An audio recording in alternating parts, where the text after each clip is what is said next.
Nako po mga kababayan, paano kaya kontrahin ng mga loyalistang vlogger ni Bangag mga kababayan? Grabe itong batang ito, napakatapang nito mga kababayan. Napahanga ako sa batang ito mga kababayan. Kasi nga, kahit sa napakamurang edad ng batang ito mga kababayan, alam niya na kung ano ba ang totoong nangyari ngayon sa ating bansa. Kung may katotohanan ba, lahat ng mga sinasabi nitong si Pangulong Marcos Jr. mga kababayan sa kanyang suna. Alam na alam ng batang ito. Grabe, sobrang talino nito mga kababayan. Walang kasing talino at kasing tapang ng batang ito mga kababayan. Mapahanga kayo. Sa bagay siguro napapanood nyo na ito kasi nga viral itong bata na ito ngayon mga kababayan. Kaya iniisip ko lang, ano kaya ang masasabi nila Boy Bokbok, no? Si Boy Bokbok mga kababayan, yung vlogger ni Pangulong Marcos, yung halos hindi na naliligo mga kababayan. Ano kayo masasabi ng mga tagapagtanggol ni Pangulong Marcos mga kababayan? At isa pa mga kababayan itong si Impacta Claire Castro, delikado. Kasi itong batang ito, nagbanta na nga mga kababayan. Kung sakaling makita daw niya, itong Impactang ito, sasampalin daw niya mga kababayan ng harap-harapan. Nako po. Delikado ka, Impactang Claire Castro. Huwag kang magpakita sa batang ito. O ito na mga kababayan, huwag na natin itong patagalin. Sabay-sabay na natin itong panoorin. Sabi mo sa suna ni PBBM? Ang masasabi ko sa sona ni BBM ay napakatanga niya. Bakit? Ang masasabi ko sa kanya is mag-resign na siya, puro na lang siya pangako, di ba? Pangako siya ng pangako. Sabi niyo, sana bumaba na yung presyo ng bilihin. Dapat hindi na sinasana yan, puro ka sana. Putang ina mo, napakabobo mo. Dapat. Grabe itong batang ito magmura. Yung mga gawain ng mga vlogger ni Bangag mga kababayan, yung lagi nilang sinasabi, mga bobo itong mga DDS na ito. Ngayon mga kababayan, sila ngayon yung tinatamaan ng lagi nilang sinasabi sa mga DDS. Itong batang ito, mismo ang nagsabi na mismong Pangulo natin na napakabobo mo. Ito, patuloy natin to.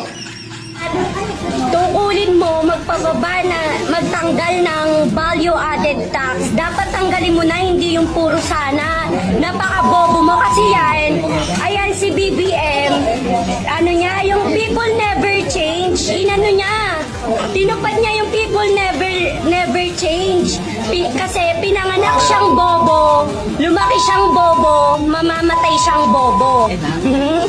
Grabe. Wala yang Ang utak. sakit mo naman magsalita. People never change. Pinanganak kang bobo. Lumaki kang bobo. Mamamatay kang bobo. Galing mo. Sige, patuloy natin to.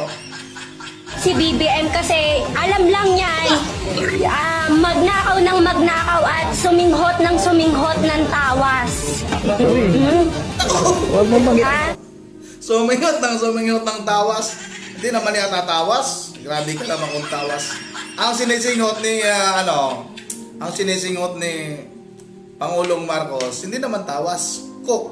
Hindi tawas, cook ang isinisingot ni Pangulong Marcos. So, patuloy natin. Ang amin lang, eto pa yung sabi ng nung una niya, sabi niya nung una, tanong ng taong bayan, paano mo masusolusyonan yung pagbaba ng langis, paano mo masusolusyonan? Eto namang tangang si Claire Castro, ang unang bungad, kasi yung pangalawang presidente natin nasa ibang bansa. Tanga! Bobo! Napaka-bobo mo, Claire Castro. Ang tanong ng taong bayan kung paano susolusyonan ng presidente yung pagbaba ng langis. Hindi yung papakialaman mo yung pangalawang pangulo ng Pilipinas. Ang tanga-tanga mo. Yung utak mo, utak talangka. Napaka-bobo mo. Tapos, uy, tsaka ka na nga eh. Totoo yun, sabi, tsaka daw siya, sabi sa ibang bansa. Tapos, papa-deport mo, putang ina mo pala. Gago ka. Napipikon ako sa'yo. Kung ako, di ba, ano naman ako ng Jubilee Act. Ano naman niya ako ng Jubilee Act. Protektado naman ako. So, pag nakita kita, Claire Castro, ako mismo sasampal sa mukha mo. Tapos, eto, dapat sa, ayon sa... Ang tapang ng batang ito. Siya daw mismo ang sasampal. Sa bagay mga kababayan, minor de edad ito eh. Sakop ito ng batas ni Kiko Pangilinan. Hindi talaga ito makukulong. Delikado si Atty. Claire Castro mga kababayan. Kung kung doon sa ibang bansa, nakailag itong si Atty. Claire Castro mga kababayan, nakahanap ng kakampi kasi nga biglang halos tumakbo mga kababayan itong si Atty. Claire Castro. Lumapit sa pulis para nga makaligtas doon sa mga galit na mga kababayan nating mga OFW. Dito sa batang ito, hindi ka na makakaligtas. Baka yan na yung panahon.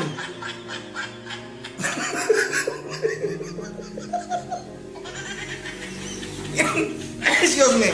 Baka yan na yung pagkakataon na talagang tuluyan ka ng masampal. Impact ang Claire Castro. Ito patuloy natin ito. Sa Republic, ano ba yan ate? Ikaw na nandito, Emila. Ayon sa Republic Act 7080 o Pagdarambong, ang illegal na ninakaw sa gobyerno ay hindi bababa ng 50 million. So kakasuhan natin si BBM. So today or tomorrow, we demand action to the Ombudsman. File the cases now. Mali na yung ginagawa ng ating Pangulo. Trilyon-trilyon na ang ninanakaw. Niluklok natin siya dyan upang paangatin ang Pilipinas, hindi upang ibagsak ang Pilipinas. Tapos, ayun nga, sa sobrang adik mo, di ba? Sa sobrang adik mo, pati katol tinira mo. O, di ba? Dapat binigay mo na lang sa lamok. Tama yung sinasabi ng taong bayan. Napakangiwi mo. Salamat po. Ay nako, pati katol tinira na daw ni Pangulong Marcos Jr. Kaya matalino talaga itong batang ito. Magaling yung batang ito mga kababayan. Talagang maraming napapahangaan ito. Ang katanungan ko na lang ngayon, paano kaya kontrahin ng mga loyalistang vlogger rin bang itong mga kababayan? Kasi nga, itong mga loyalistang ito, madalas ito magbanggit na bubo itong mga DDS. Pero yung amo nila mismo ang sinabihan mga kababayan. Kung bubo yung amo ninyo, lalong-lalo na kaya, mas lalong-lalo siguro mga kababayan, itong mga nagngangaw-ngaw dyan, na laging walang ibang bukang bibig. Mga ano kayo? Mga mahina kayo. Kayo ang mahina. Mahina ngayong amo ninyo eh. Yun ang dito lang muna. At bago tayo magtatapos, ay mag-shoutout lang muna tayo. Shoutout tayo kay dito tayo sa may bandang baba. May mag-shoutout pala sa akin dito. Shoutout daw sa next video. Sana ba yun? Makita ko ba? Shoutout. No, wala. Nandito yun. Naka-screenshot yun. Hanapin ko lang ha. Kasi may nagpa-shoutout sa akin dito mga kababayan. Ito. Shoutout kay Eduardo Benedicto. Like and share dan. Shoutout next vlog share. Maraming salamat ha.